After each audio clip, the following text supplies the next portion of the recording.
Саламатсыздар ма, құрметті көрермендер? Ең соңғы жаңалықтарды алғашқылардың қатарында білгіңіз келсе, бейне астындағы лайк және подписаться таңбаларын басып, біздің арнамызға жазылуды ұмытпаңыз. Қазақстанда темекі өнімдері 1 шілдеден бастап тағы қымбаттайды. Қазір темекінің бөлшек саудадағы ең төменгі бағасы 650 теңге.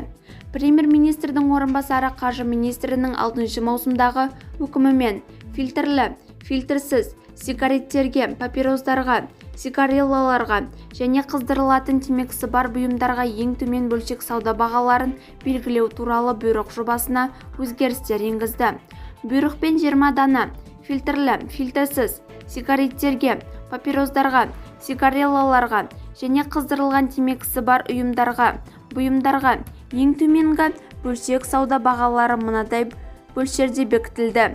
2023 жылғы 1 шілдеден бастап 31 желтоқсанға қоса алғанда 410 теңге. 2024 жылғы 1 қаңтардан бастап 770 теңге. Айта кетсек, қазір темекі өнімдерінің бөлшек саудадағы ең төменгі бағасы 650 теңге. Бұйрық 2023 жылдың 1 шілдесінен бастап күшіне енеді. Бізді бақылауды жалғастырыңыз.